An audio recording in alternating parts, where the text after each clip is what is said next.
what's going on, you guys? Today we will be covering retrenchments, and that's the new reality that we're going to be facing after this coronavirus problem that is going to happen. Many companies are under stress. Retrenchments are inevitably going to be looming, and today I'm going to be sharing with you what is required of the employer on his part as to how to conduct and how to handle retrenchment. So I'm going to give you some information, and hopefully that will help you. Don't forget to like and subscribe to our channel. So I just want to ask you a question. So have you ever heard somebody say to you that oh no, my company doesn't allow any unions for us as employees to join a union? Or, oh, my colleague just got fired because he wanted to start a union and he wanted to actually organize the workplace, and then for that reason they got fired. Have you ever heard those things? Well, I'm here to tell you today that those things are not lawful, and by the end of you watching this video, you'll be able to know what your rights are, what you should do, and to be able to challenge the status quo. So you will know what to do at the end of the day, and you will be able to compel your employer to do the right thing, because you will be informed and you will be equipped to be able to know the process as to what must take place. And if the employer is not willing to comply, you will know what recourse you have and what action to take. So I'm going to be talking straight from the legislation. I'm not just a random guy that just speaks on a YouTube channel. All my videos, you'll notice that I speak straight from the legislation. I quote the legislation, so I have a basis as to where I get my material from and content. And also, which is good, is also that I have years of experience in terms of dealing with the law, interacting with employers and employees, mitigating risk on the part of the employer and on the part of the employee. I come to a point where I train you in terms of how you should be able to know your rights and how to handle yourself in the workplace if you come into a point where you have a dispute with your employer. I have all this information in my mind. Please bear with me. Sometimes I can't articulate myself nicely on the camera, but the information is here in my mind. But that's why I'm trying to make this YouTube YouTube videos, to be able to equip and inform you guys as to what you should do in a workplace. And as you all know, the saying goes that knowledge is power, and if you have power, you will know what to do. The first thing that is to do between the parties, if the employer contemplates retrenchment, the first thing the employer needs to do is to consult. That's the first thing. The consultation process needs to be kicked in, and all these things, first of all, needs to be in writing. So after the consultation process, the next step is there needs to be an alternative to retrenchment, consensus seeking process that needs to take place. So in terms of what can we do to mitigate retrenchment, is there any alternative besides retrenchment that we can implement? For example, is there perhaps a way that we can improve our productivity? Or can we assist the employer to perhaps getting a new and additional contract so that more work can be there for everybody? Or to reduce waste in the company perhaps? All those things can be looked into so that anything can be done so that people cannot be retrenched at the end of the day.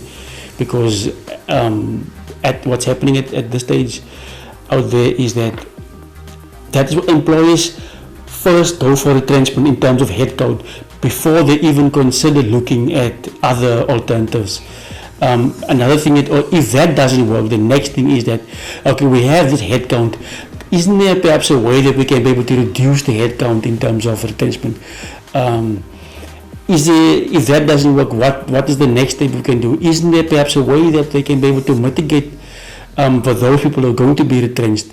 You must remember another word, in terms of what the law uses, is a dismissal based on operational requirements. That is actually the correct term that needs to be used. A retrenchment is a easier word to use, but the correct word is a dismissal based on operational requirements.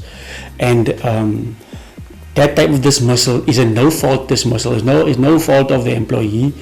The only thing that needs to be facilitated is the process fair, and that is the bone of contention always when it comes to that. Because if there's struggles, what happens is the employer, to save his profits, the first thing will go to is let's reduce the headcount, and that is always not always the a good strategy to use, because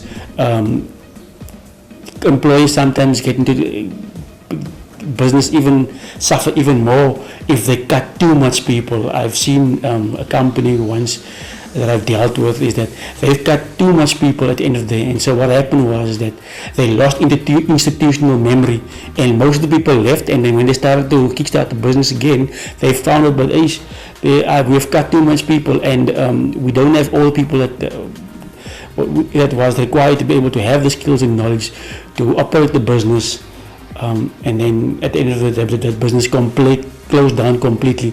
So cutting workforce is always not the best alternative. That's why these safeguards has been built into the legislation. And what we're speaking about now is in terms of Section 189 of the Labour Relations Act that deals with operational requirements. So those are the type of things that the employer needs to do. Just to have to make a summary for you, the first thing that the employers need to do is consult with the employees. Second, you need to find alternatives other than retrenchment for you, and then a third thing they can do is they can cut down the headcount, because maybe they had 50 people in or 100 people that they envisage to retrench. Maybe they can cut down the number to maybe 30 people, or they can come together and find a consensus to be able to find a way how the business can be profitable or sustainable, if you will. So if the retrenchment takes place, what do you do if all the things that I've mentioned now had not taken place at all? Well, what you can do is you can logically the CCMA, so that you can compel the employer for the matter to be heard there at the CCMA, and you can find out whether the employer has complied with the legislation in terms of Section 198. And if not, the commissioner will intervene, and hopefully by then the matter can be resolved. If not, if the matter can't be resolved, then the next alternative is to approach the Labour Court to get recourse over there.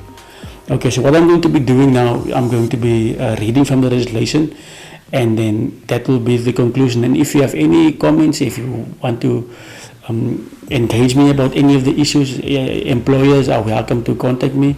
Even employees would want to know any more about what I'm speaking about, or if you want me to talk about any of material relating to retrenchment or operational requirements, as I've just now taught you, feel free to engage us on the platform on YouTube.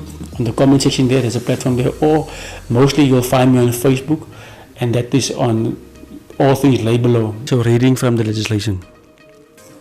Section 189, a dismissal based on operational requirement, and subsection 1 states, when an employer contemplates dismissing one or more employees for the reason based on the employee's operational requirements, the employer must consult. If there is no trade union, the employees likely to be affected by the proposed dismissal can nominate a representative for that specific purpose. Subsection 2. The employer and the other consulting parties must, in the consultation, envision by engaging in a meaningful joint consensus seeking process, and then that attempt to reach a consensus is based on the appropriate measures to avoid the dismissal, to minimize the number of dismissals, to change the timing of the dismissal, and to mitigate the adverse effect of the dismissal, and the method of selecting the employees to be dismissed, and severance pay for the dismissed employees. Severance pay is also something maybe I can speak to you about at a later stage in terms of how to calculate that and what needs to take place there. If you want me to talk about it, please leave a comment, and then I'll be sure to do that for you.